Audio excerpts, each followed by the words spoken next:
And the sort of rule that we had was just that we can't do anything that a sheep can't do. Graham Page at Frame Store and his team shot hours and hours of sheep. And they would always say well, this little movement that happens here could be really great when Lily's upset and she stomps, and so we're constantly referencing those types of things and then trying to, just find the interpretation between what a human would do and what the animal would do.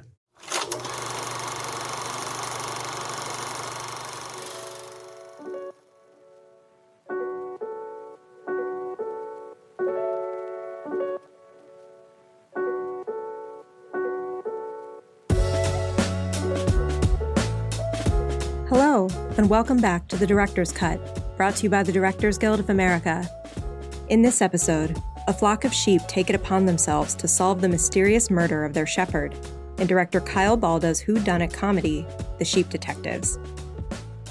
The film tells the story of a shepherd named George, whose only friends are the sheep to which each night he reads aloud a murder mystery, pretending that they can understand. When he is found dead, the sheep suspect murder and attempt to guide a bumbling policeman into solving the crime. The Sheep Detectives is Balda's live-action feature debut. His animated directorial credits include the features Minions, Despicable Me 3, and Minions: The Rise of Gru. Following a screening of the film at the DGA Theater in Los Angeles, Balda spoke with director Jonathan Goldstein about filming The Sheep Detectives.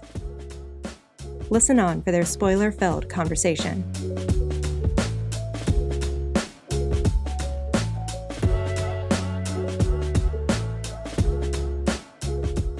First of all, congratulations. Thank you. It's a fantastically fun movie.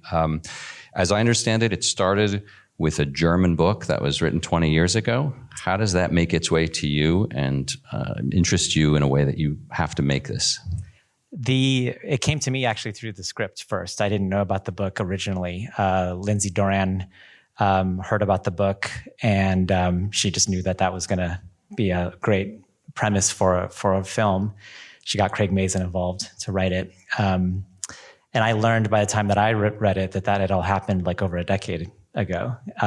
So very long development period. But my first exposure to it was through Craig's script. And at the time, it was the end of COVID, and my wife and I were living in a little converted farmhouse on the Oregon coast.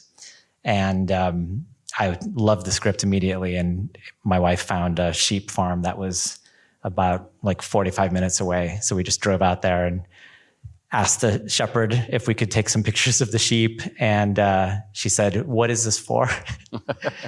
And I said, it's for a movie and about a shepherd who's, murdered and the sheep are solving his mystery. She says, the shepherd's not the bad guy, right? I said, no. She's like, okay, then you can take a picture of the sheep. And so that was how I got started, and to make a deck and a point of view for the project. Got it. And was there something specific in the idea behind it that you just were drawn to? Definitely. And it kind of changed as I was reading, because I wasn't expecting that it was going to take such an emotional turn in the sort of the last half of the film. I loved the beginning because I felt most of my directing experiences with the Minions, and the Minions are a bunch of misfits who are just trying to figure something out that's way above their head. And so I was reading the Sheep Detectives. I was like, these are minions, these sheep. And so that really resonated with me. But as it got into the themes about grief and memory, that was really personal for me.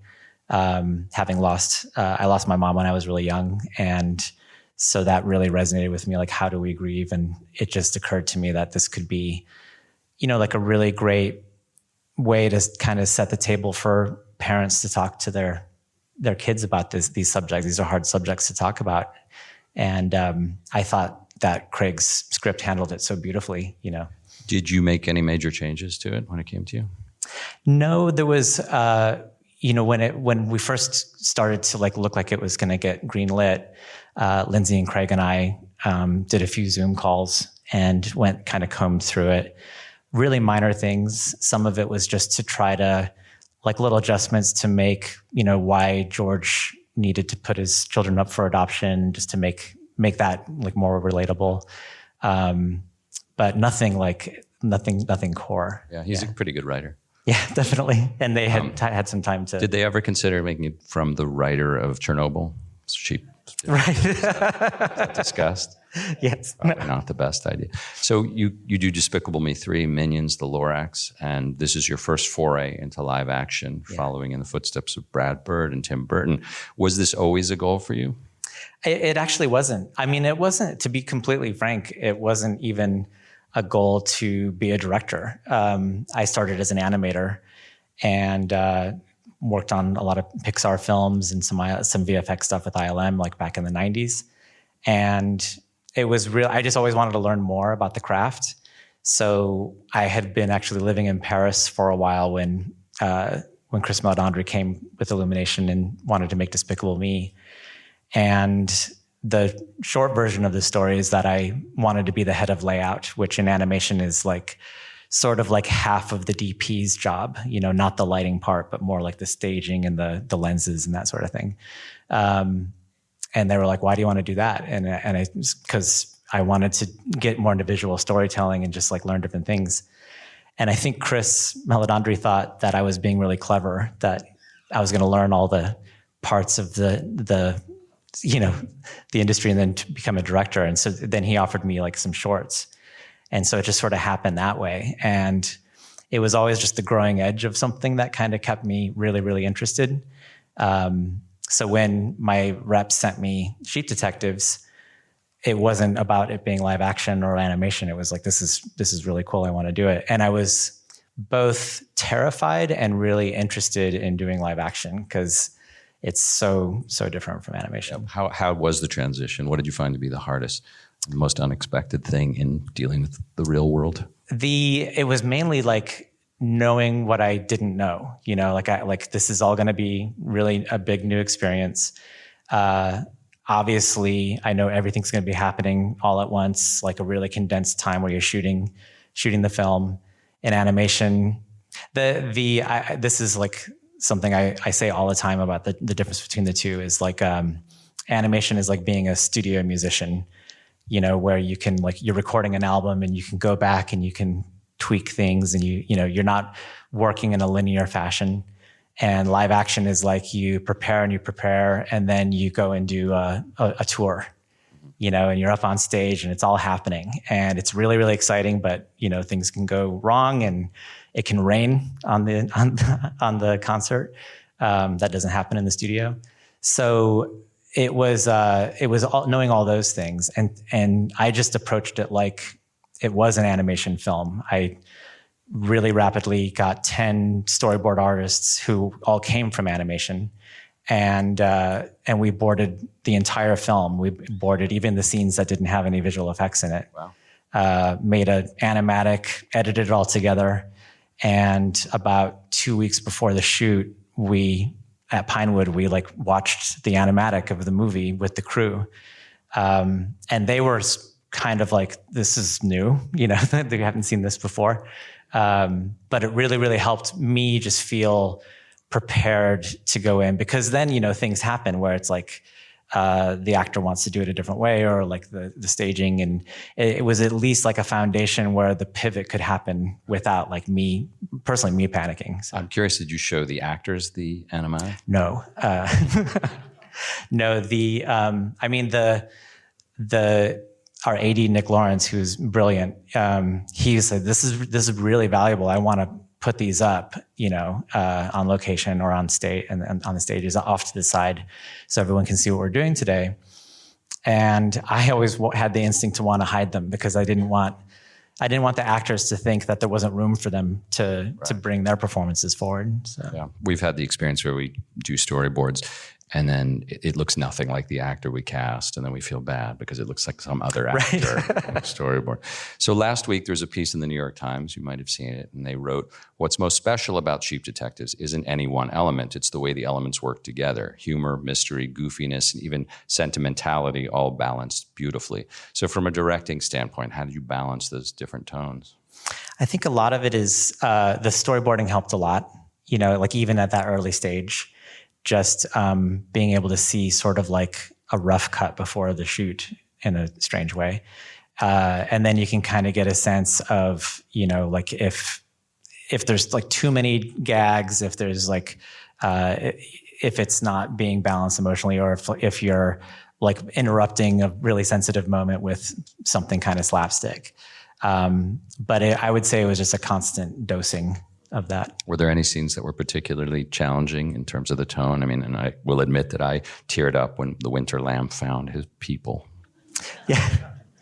I think the most challenging one, and the one that we were maybe like just the most mindful of, myself and Lindsay, was the fighting scene with Sebastian and the dogs, because it's one of the darker moments. I'm not a fan of like violence in movies. It's not if you look. I mean, the Minions are kind of violent, but in their own way. And I kept on remembering something that Frank and Ollie, two of the the Disney Nine Old Men, talked about with Lady and the Tramp, because there's a fight scene in Lady and the Tramp. And that was actually like the touchstone for me, because it's really, really short. And you don't have to like stay in that environment for too long. You have to stay in it long enough to earn what happens to Sebastian. But it wasn't to like celebrate that or to be gratuitous. So that was the thing to like really try to dial in. Got it. Let's talk about the cast, Lily. You have an amazing ensemble. How did Hugh come to this? Actually, in the early days, I thought he would have been a great Sebastian voice. And then it just became obvious, well, no, he should be the shepherd, he should be George. So, we were like thinking about, he was like, it just became the really clear choice there.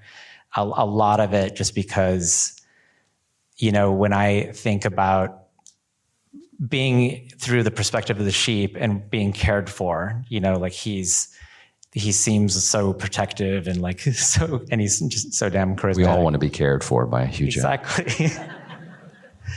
So it was really, when we engaged him and sent him, it was really like holding our breath to see if he would like it, and was just amazing when he said he was in like 20 pages into the script or something. Yeah. How many days did he work? I'm going to say 5. It was 9. 9 days, and there was trying to like schedule that with the few scenes he has with everybody else. Did you make him bulk up or lose muscle for it? It was funny because when he had just come off of the press tour for the Deadpool Wolverine movie, and he was jacked. Pretty jacked, yeah. But there was a lot of it, and I don't know if everyone noticed the bandage he had on his pinky.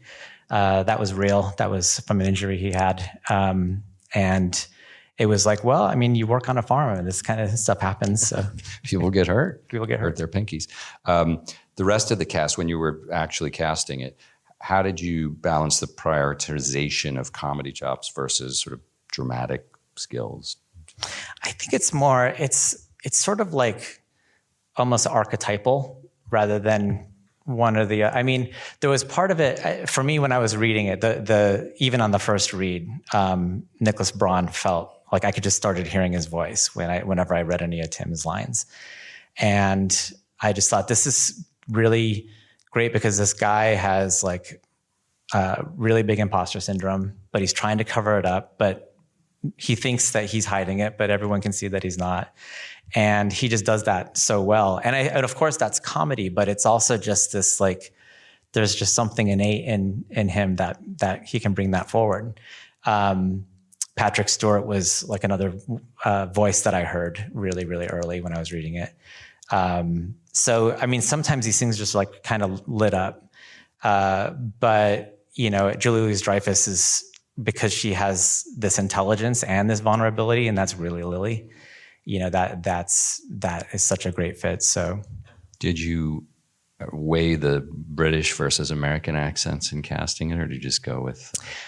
Part of it was, it felt okay. So one of the things that was great, and this also kind of relates to like how the sheep look, is most sheep farms you'll see like it's all homogenized, it's all the same breed. but George is almost like a kind of like a rescue center for sheep in a way. And as a result, he can have all different types of breeds of sheep. And there's more breeds of sheep than there are dogs, is something that I learned on really early. And it's really great from visual storytelling, because then you can really clearly have different characters and you know exactly who's who.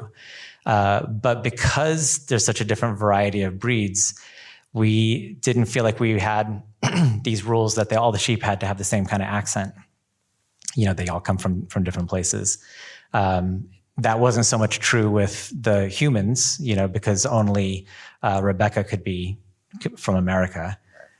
So Nick Braun had to, you know, prep for the British accent, but for the sheep, it was more licensed. Got it. I want to discuss the technical aspects a little bit. And as I was watching the movie, I kept thinking, God, he must have spent so much time filming empty fields and tennis balls on C-stands. But then I saw that you actually used a lot of puppets and stuffies. It's very much how we approached our Dungeons & Dragons film. Whenever possible, use practical creatures and animatronics so that our actors had something to act against. Can you talk about how you approached it? Sure. We did, Tim Weber was the second unit director, and he did all the plates for scenes that were only sheep, basically. And I think it's about 40% or so of the movie. So that was like where 3D previs was really helpful, and where the storyboard, we put a lot of extra time in the storyboarding. So he would have something really solid to work with, while I did the more human scenes, or the human scenes with sheep in them. So there were different qualities of puppets that we had, and the super high quality puppets we used more for human interaction, so that, you know, Hugh could like have something to look into the eyes of. Molly, when she picks up Winter Lamb, she did a couple with like a stuffy. And we actually gave her like a real lamb just to hold. They're quite big. They grow really fast. So they're already too old. You know, we couldn't use them in the film anyway for other reasons, just because they would have been so difficult. It's so sad. Yeah. But we used that. We had like flat cardboard standees. And, you know, they would do like a pass with the puppet, so we could like have like rehearse the camera and then do it clean. Yeah. Got it. And then how did you go about translating the actors' performances to the sheep characters? There's a lot of like video capture to get facial expressions, and the animators can use some of that stuff. It's not like they have to do like a one-to-one performance, but a lot of times you can find something really great, just even if it's like the way like an eye dart or something happens on a particular line that can like communicate some emotion. But there's a lot less facial muscles in a sheep's face than in a human face. So it was just, you do what you kind of can. Also corporally, there's just very different body types. And the sort of rule that we had was just that, you know, that we can't do anything that a sheep can't do. But we could, Other than talk to each other. Exactly. But we shot, Graham Page at Framestore and his team shot hours and hours of sheep.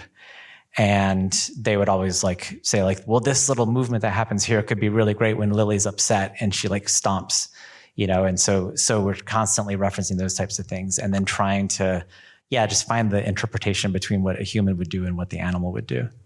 The sheep look amazing. I mean, I was really impressed. It never took me out of it. We struggled so much with animals, CG animals. I mean, our deer in D&D never got to where we wanted it to be. The birds were never quite there. Were there any shots?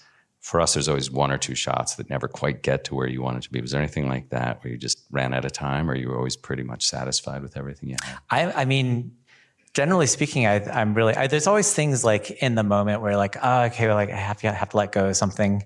But then when you see it in the context, you know, if it carries the feeling, that's, I think, the most important thing. The main thing I just really had hoped for from the beginning was just to have a like really expressive, like strong facial expressions, you know, to not make them too animal, but not break it because that's that uncanny valley where, that you could lose the sense that they're sheep. Right. Yeah. Yeah. I was glad they never got on their hind legs. That's where it would have bugged me. So you filmed in the UK. How was your weather? That's something where, it never rains in a, 3D animation file. So, it was really like amazing for me to see how much you can do with lighting and just covering actors. The scene with, when Molly gets the idea to adopt the sheep and she asks Emma, could I get a bank behind me? That was, I think, our worst weather day. It was like raining nonstop. So the actors were covered, and then the lights came in, and there was some digital removal of like dripping that was happening. But I was panicked because I was like, how can this ever look right? But other than that, there was like a lot of just waiting for clouds to pass on the farm. That was definitely new for me. How much of it was actual town and how much of it was backlot or?